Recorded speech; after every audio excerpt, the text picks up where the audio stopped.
Quelques huées et des pancartes brandies à l'arrivée du ministre de l'Agriculture sur la scène du congrès de la FNSEA. Marc Fesneau avait promis de venir avec du concret face aux centaines d'agriculteurs réunis à Dunkerque. Parce qu'il me semble qu'on a besoin de trouver rapidement un terrain d'entente. Après une heure de discours, dans la salle, les avis sont partagés. Il y a encore du travail. Ils sont en train de revoir un certain nombre de choses. Il faut qu'ils continuent. Et de toute façon, nous, on va rester vigilants.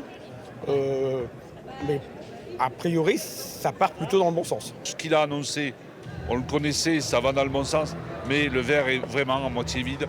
Il faut rapidement, au sommet de l'État, qu'on ait des réponses. Le président de la fédération, lui, note quelques avancées, notamment sur la baisse du nombre de contrôles administratifs dans les fermes. Mais Arnaud Rousseau reconnaît que des attentes demeurent. Ce qui s'est passé depuis 4 mois, depuis le mois de novembre où nous avons retourné les panneaux, c'est quelque chose d'inédit. Et donc ça a ouvert un espoir très fort de voir ce changement de logiciel. On a obtenu des avancées et puis on a aussi besoin de voir concrètement ce que ça donne dans nos fermes. Des requêtes que le ministre dit avoir entendues. Le compte, il va y être quand la loi d'orientation agricole sera votée. Le compte, il va y être quand les décrets finiront de se déployer. Voilà. J'entends parfaitement que ça ne soit pas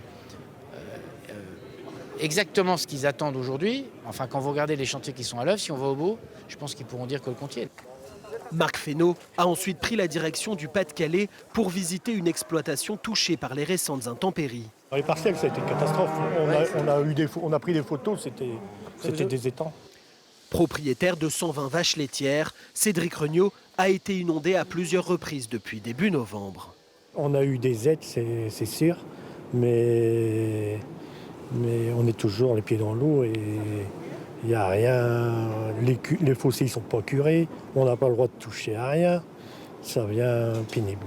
Ces épisodes peuvent revenir, donc on a besoin de réfléchir des systèmes qui soient plus résilients par rapport à ces difficultés de pluviométrie qui seront sans doute de plus en plus arythmiques, c'est-à-dire pas du tout d'eau, et puis parfois beaucoup d'eau. Ça pose la question du stockage d'ailleurs. Certains agriculteurs souhaitent par exemple que le trop-plein d'eau pompé lors d'inondations soit conservé dans des bassines pour irriguer les terres en période estivale.